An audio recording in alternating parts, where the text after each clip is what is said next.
Coba deh bayangin, kalau semua laporan keuangan di Indonesia, mau itu buat pajak, buat bank, atau buat OJK, bisa dikirim lewat satu pintu digital aja. Nah, inilah perubahan masif yang akan kita bedah bareng hari ini. Peraturan Pemerintah Nomor 43 Tahun 2025. Buat Anda para pelaku usaha, pasti udah nggak asing lagi kan sama pusingnya. Satu laporan harus dibuat dengan format A untuk OJK.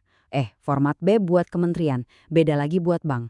Aturan yang tumpang tindih ini bukan cuma bikin repot, tapi juga boros waktu dan biaya. Nah, ini dia inti masalahnya selama ini. Aturan yang tersebar di mana-mana bikin beban kepatuhan jadi tinggi banget dan ujung-ujungnya menimbulkan ketidakpastian hukum. Banyak perusahaan jadi was-was. Laporan yang saya buat ini udah benar-benar patuh sama semua aturan yang ada belum ya? Untuk menjawab semua keruwetan itu, hadirlah PP 43 tahun 2025 ini. Anggap aja ini bukan sekedar tambah sulam ya, tapi ini adalah peletakan fondasi baru untuk keseluruhan sistem pelaporan keuangan di Indonesia. Sebuah perombakan total. Jadi, mari kita lihat lebih dalam gimana sih cara kerja perubahan fundamental ini?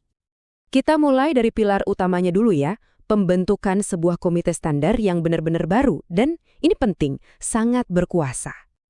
Oke, jadi peraturan ini membentuk yang namanya Komite Standar Laporan Keuangan. Ada dua kata kunci di sini yang wajib kita ingat, independen dan tunggal. Artinya apa?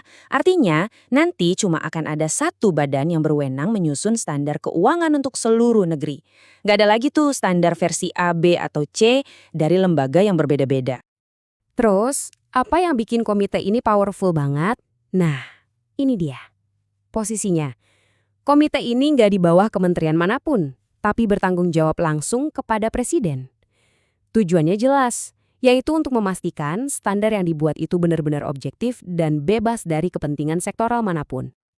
Jadi kalau kita bandingkan, perubahannya kelihatan jelas banget kan?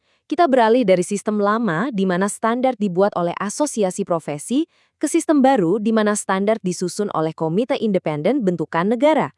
Tanggung jawabnya pun bergeser, bukan lagi ke anggota profesi, tapi langsung ke puncuk pimpinan negara.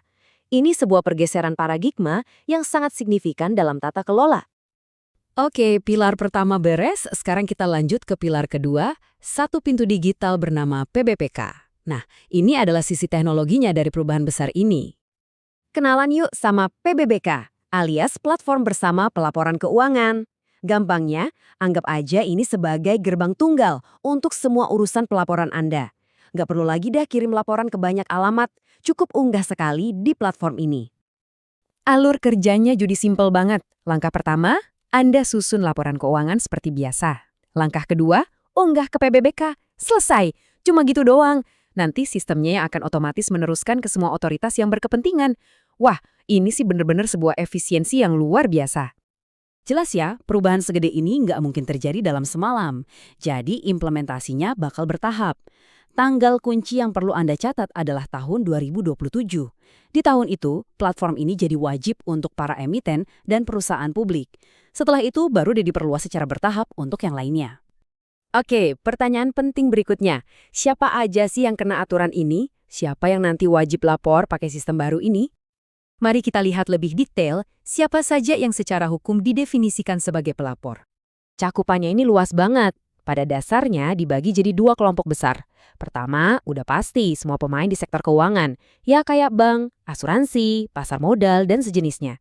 Kedua, dan ini yang penting juga, adalah pihak-pihak lain yang bersentuhan dengan sektor keuangan. Contohnya, debitur bank, perusahaan yang sahamnya ada di bursa atau emiten, dan lain-lain.